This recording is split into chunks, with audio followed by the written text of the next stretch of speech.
বউ, এত রাত হয়েছে আর তোমরা না ঘুমিয়ে বসে আছো যে? বসে থাকবো না কি করব?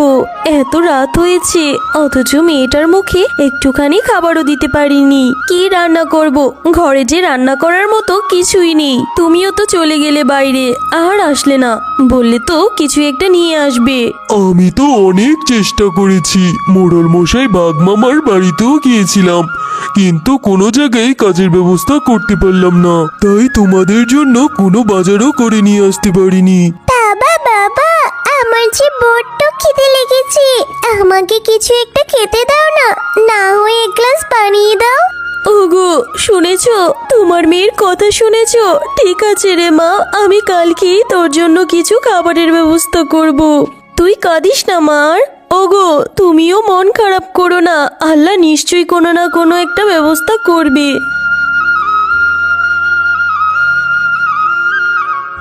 ও মা, সকাল তো হয়ে গেছে, তুমি বললে সকালে কিছু একটা রান্না করবে, এখনো করেনি কেন?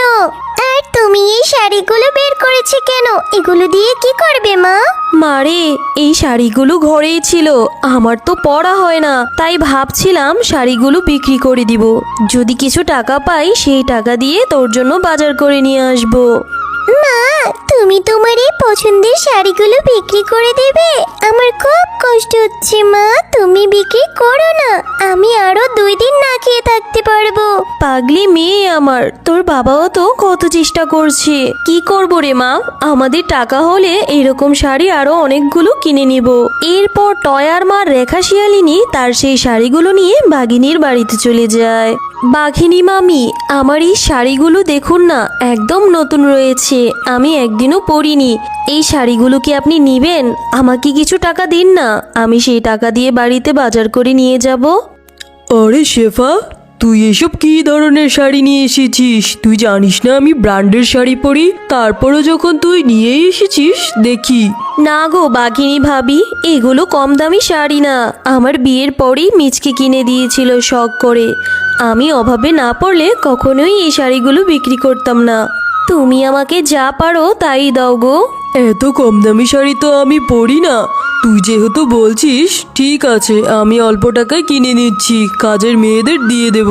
দে তো শাড়িগুলো দেখি। এই নাও গো মামি, তাড়াতাড়ি আমাকে টাকাগুলো দিয়ে দাও। এরপর রেখা শিয়ালিনী শাড়িগুলো বিক্রি করে বাজার থেকে কিছু কিনে নিয়ে যায়। ও মা, তুমি কি রান্না করছো? কত সুন্দর খাবারের সুগন্ধ বের হচ্ছে, আমার যে আর তর সইছে না, তাড়াতাড়ি দাও না মা।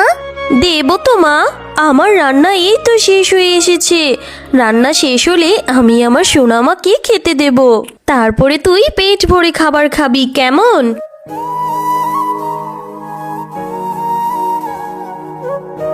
একজন বৃদ্ধা শিয়ালিনী তার সঙ্গে করে একটি গাভী নিয়ে বাঘিনীর দুয়ারে যায়। কেউ কি বাড়িতে আছো? আমাকে একটু সাহায্য করো না, খুবই বিপদে পড়ে তোমাদের দুয়ারে এসেছি, আমাকে একটু সাহায্য করো। আরে এই বুড়িমা, এভাবে চেঁচাচ্ছ কেন? কানের পুকা বের করে দিলে, কি হয়েছে এবার বলো তো? মা গো, আমার 2 কোলে যে কেউ নেই, আমার ঘর বাড়ি সব ভেঙে গেছে, আমাকে তুমি 2 দিন তোমার বাড়িতে একটু আশ্রয় দিবে, খুব উপকার হতো রে মা। আরে বুড়িমা, আমি তো বাড়িতে ধর্মশালা খুলে বসিনি যে সব ভিখারিদের আমার বাড়িতে আশ্রয় দেব। আর তোমার এই গাভী আমার বাড়িতে গোবর ফেলে সব গন্ধ করে দেবে, আমার এখানে জায়গা হবে না, অন্য কোথাও তুমি যাও। ঠিক আছে রে মা, তুমি যখন আশ্রয় দেবে না, আমার তো কিছুই করার নাই, আমি তাহলে অন্য কোথাও দেখি কারো বাড়িতে আশ্রয় পাই কিনা। এই বলে বৃদ্ধা শিয়ালিনী ওখান থেকে চলে যায়। বাড়িতে কেউ আছো? আমাকে একটু সাহায্য করো না, আমি এক অসহায় বৃদ্ধা শিয়ালিনী তোমাদের দুয়ারে এসেছি সাহায্য চাইতে। আমার যে 2 কোলে কেউই নেই, এই গাভীকে নিয়ে আমি বড্ড বিপদে পড়েছি, আমার বাড়িটা ভেঙে গিয়েছে, আমাকে 2 দিনের জন্য ঠাঁই দাও না। আরে চিন্তা করবেন না বুড়িমা, আমাদের বাড়িতে যে কয়দিন মন চায় সে কয়দিনই থাকবে। আর আপনার মুখটাও তো দেখা যায় মলিন হয়ে গিয়েছে, নিশ্চয়ই কিছু খাননি। ঘরে আসেন এক্ষুনি, আমাদের সাথে কিছু খাবার খেয়ে নিবেন। মা গো, তোমরা যে আমাকে থাকার জন্য একটু জায়গা দিয়েছো, এতে আমি অনেক খুশি হয়েছি। আবার আমার জন্য খাবারও বেড়েছো। তোমাদের মনটা অনেক বড় গো মা। আরে বুড়িমা, এইভাবে কেন বলছেন? নিশ্চয়ই আল্লাহ তাআলা আমাদের এখানে আপনার রিজিক লিখে দিয়েছিল। এত কিছু না ভেবে খাবার শুরু করুন তো। বুড়িমা, আপনাকে দেখে আমার নিজের মায়ের মতো লাগছে। আপনার যতদিন ইচ্ছে আপনি ততদিন এখানে থাকবেন, আর আমাদের কাছের মানুষ ভেবে খাবেন দাবেন। আপনি কোনো চিন্তা করবেন না বুড়িমা। মা গো, তোমরা এতদিন আমার খুব যত্ন করেছো। আমি কিভাবে যে তোমাদের ঋণ পরিশোধ করি। আমি খুশি হয়ে আমার এই গাভীটা তোমাদের দিয়ে যাচ্ছি। কিন্তু বুড়িমা, আপনি আমাদের ছেড়ে চলে যাবেন? না গেলেও তো হতো। আর আপনার এই গাভীটা আমাদের দিয়ে দিতে চাচ্ছেন, তাহলে আপনি কিভাবে চলবেন? আপনার তো দুই কোলে কেউ নেই, এই গাভীটাকে বরং আপনি নিয়ে যান। না রে মা, এখন এই গাভীটার যত্ন নেওয়ার মতো শক্তি আমার নেই। তোমরা অনেক ভালো, তোমাদের আমি প্রতিদান হিসাবে এই গাভীটা দিয়ে যাচ্ছি, তোমরা রেখে দাও। দাদিমা দাদিমা, তুমি এই গাভীটা আমাদের দিয়ে যাবে? অনেক মজা হবে। আমি এই গাভীটার দুধ খেতে পারবো, আর আমি গাভীর সাথে খেলাও করতে পারবো। হ্যাঁ গো দিদি ভাই, এই গাভীটা তোমাদের কর্মের ফল এনে দেবে। তোমরা অনেক ভালো মানের পশু, আমি ওকে এখানেই রেখে যাচ্ছি। এরপর বুড়িমা গাভীটিকে রেখে ওখান থেকে চলে যায়। হ্যাঁ গো, বুড়িমা অনেক ভালো, এই গাভীটা আমাদের দিয়ে গেল। এখন থেকে এই গাভীর দুধ বিক্রি করে আমরা আমাদের সংসারটা ভালো মতো চালাতে পারবো। আমাদের আর কোনো অভাব থাকবে না গো। তাহলে কিছুটা দুধ ধুয়ে নেই চলো। এরপর যখন রেখা শিয়ালিনী দুধ দুয়াচ্ছিল, তখনই গাভীটার দুধ সোনায় পরিণত হয়ে যায়। আর গাভীটা যখন গোবর ফেলে, তখন গোবরও সোনায় পরিণত হয়। বাবা দেখো দেখো, আমাদের গাভীর দুধগুলো কেমন সোনার হয়ে গেল, আর গোবরও সোনার হয়ে গিয়েছে। এত সোনা দিয়ে আমরা কি করব বাবা? তাই তো, দেখো না, সত্যি তো দেখছি এই দুধগুলো সোনার হয়ে গিয়েছে। আবার গাভীটা যে গোবর ফেলেছে, সেই গোবরগুলো সোনার হয়ে গিয়েছে। এই গোবরগুলো বিক্রি করলে আমাদের আর কোনো অভাব থাকবে না গো। ওই অসহায় বৃদ্ধা শিয়ালিনীকে উপকার করার জন্য আল্লাহ খুশি হয়ে আমাদের জন্য এই প্রতিদান দিয়েছে।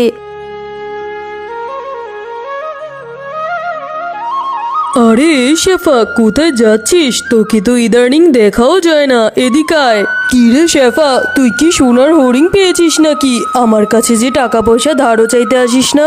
শুনলাম তোরা নাকি একটা জাদুর গরু পেয়েছিস, আর সেই গরুটা নাকি সোনার দুধ দেয়। আসলে ঘটনা কি, আমাকে খুলে বলতো দেখি। তারপর রেখা শিয়ালিনী বাঘিনীকে সব ঘটনা খুলে বলে। ও এই ব্যাপার, এই বৃদ্ধা শিয়ালিনী তো প্রথমে আমার বাড়িতে এসেছিল। তখন যদি আমি ওই বৃদ্ধা মহিলাকে আশ্রয় দিতাম, তাহলে এই জাদুর গরুটা আমার থাকতো। যেভাবেই হোক, ওই শিয়ালিনীকে আমি আমার বাড়িতে নিয়ে আসবো। তাকে খাইয়ে দাইয়ে তার থেকে স্বর্ণ উসুল করে নেব। তারপর বাঘিনী বনে জঙ্গলে সব জায়গায় বৃদ্ধা শিয়ালিনীকে খুঁজতে থাকে। তারপর সে এক বটগাছের নিচে বৃদ্ধা শিয়ালিনীকে পেয়ে যায়।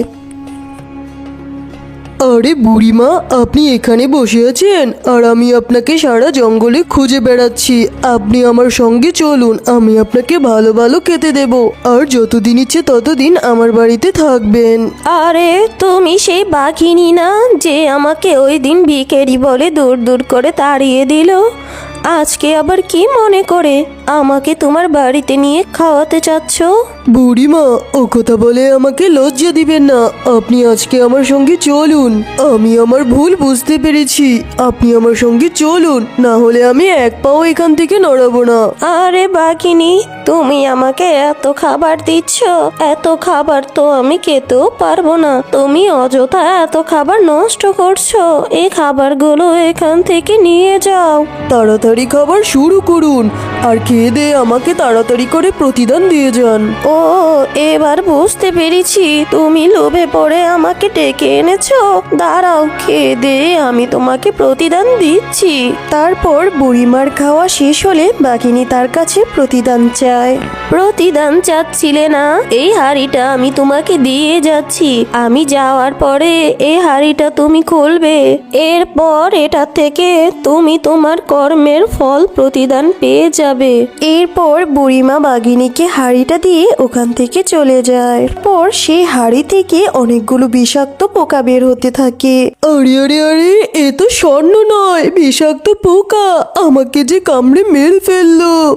আরে কে কোথায় আছো? বাঁচাও, আমাকে বাঁচাও। আমি আর কখনো লোভ করব না। আমি আমার কর্মের ফল যে পেয়ে গেছি।